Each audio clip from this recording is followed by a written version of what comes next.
Balik ta mga kapuso sa GMA Regional TV Live karong bag-o na saksihan nato ang santos nga misa nga gihalad ni Pope Francis niining kasaulugan nato sa quincentennial o 500th year sa pag-abot sa Kristyanismo dinhi sa atong nasod.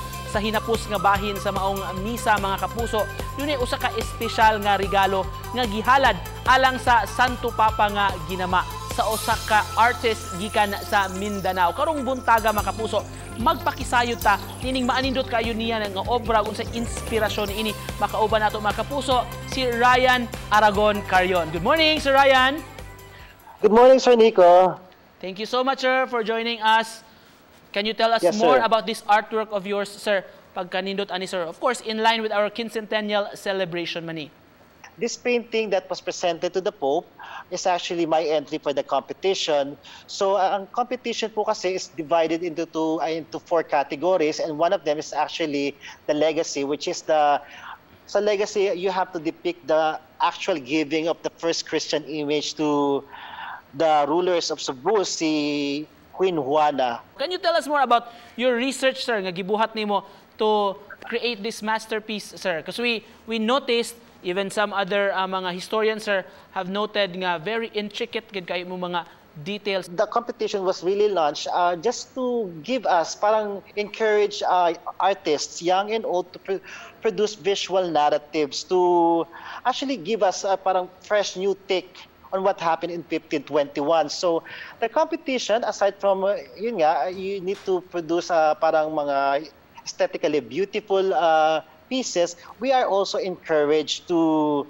do research in order for us to depict the culture at that time, the fashion, or yung mga changes na nangyari. Also, I belong to this group in a Facebook group in the Philippines called the Santo Enthusiasts. So these are the people who are talking always about the Santos, historical backgrounds, mga iconographies, correct iconography, something like that. So I also try to talk to some of them to guide me with, sabi ko nga kasi merong kasi notion na ang Santo Niño de Cebu that you have there in the Basilica Minore is dark-skinned, black hair, and then talagang may kapaya na very kingly na but actually if you're for anyone who is actually into pagsasanto and santo collecting, we know that that's not actually how the Santo Niño looked like before. So yeah, I tried to talk to them, and we made sure that the Santo Niño that was given to the Queen in 1521 is properly depicted. Other than that, pinagdebatehan pa rin namin kung how the Santo Niño should look like, ano bang damit niyan, and then nakapag-research nga kami because the Pigafetta account is very vague. It's open to interpretation. So the clue would come out 40 years later upon the arrival of Miguel Lopez de Legazpi nung na-discover nila yung Santo Niño inside the box. So nung time niya, Pigafetta hindi masyado na-describe, but si Miguel Lopez de Legazpi, he ordered a parang thorough investigation or thorough documentation of the finding of the Santo Niño, and that's how we found out that the Santo Niño was actually beautifully dressed. According to sa mga research, we found out that the Santo Niño was wearing a large bolero, ay parang galero hat na and then it was wearing an all-red ensemble. So other than the Santo Niño, we also had to research about the possibility, yung look ng Queen. Because si Pigafetta then was very vague about the description, pero yun nga, according to some accounts, talagang the Queen was lavishly decorated, marami dong jewelries. Sir, can you take us back to the day when you learned, sir, na yung artwork mo will be presented to the Pope? How was it like, sir? Ayun nga kasi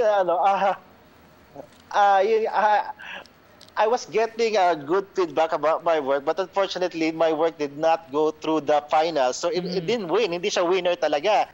And for the first time, sabi ko nga, I'm a very private person. I don't make Facebook posts public. And for the first time, I did so. So I did.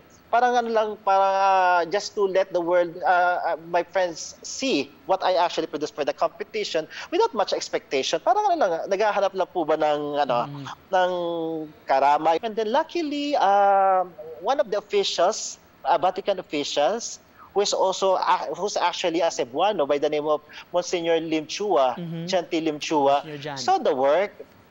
He saw the work and he asked me for possibility na ma-acquire siya for actually hindi pa yun ang nangyari.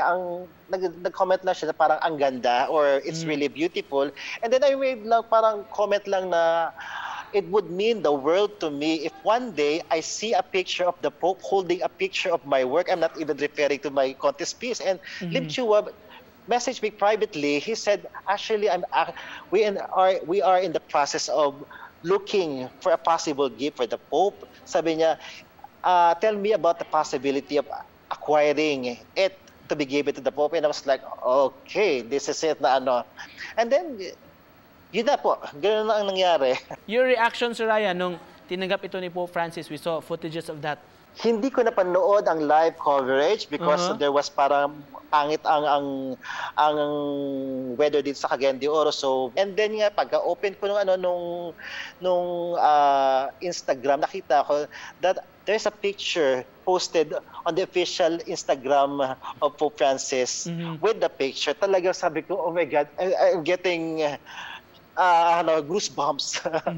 Sir, for you, sir, as an artist, Sir Ryan, gaano ka-importante ito, sir, that we present history through arts, sir, and then, of course, we inculcate it sa mga kabataan natin, sir? If you're an artist and if you want to produce something like this for, the appreciation of the public, I think it is very important that you do your research properly. Because everything that you painted there, people will remember it. As the parang talagang nangyari nung time na yon. And yun nga, we need to understand that this is art, not a documentation. It does not have to be properly accurate. Kasi there will be times that an artist need to incorporate his style, his aesthetics sa ganyan. To cap this off, Sir Ryan, message nyo, sir, sa mga nagtanaw na to, sir, o mga realizations ni mo karong bago after ini imong experience, sir, sa painting na gihalad ka sa Santo Papa.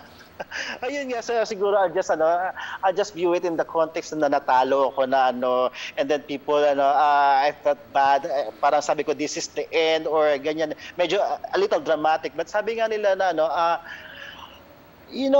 winning is not everything. Sometimes, it is God's way of telling you, my plans are better than yours. Just trust me na, They say na when one door closes, somehow God leaves another door open. So, just really trust in the process. Daghan kayong salamat sa imong pag-uban kanamo karong buntaga, sir. Of course, inspirasyon sa atong tanan nga mga kapuso nga nagtan-aw karon, mga kapuso gikan sa Cagayan de Oro City, si Sir Ryan Carion. Salamat, sir. Salamat, Sir Nico. Salamat. Thank you so much.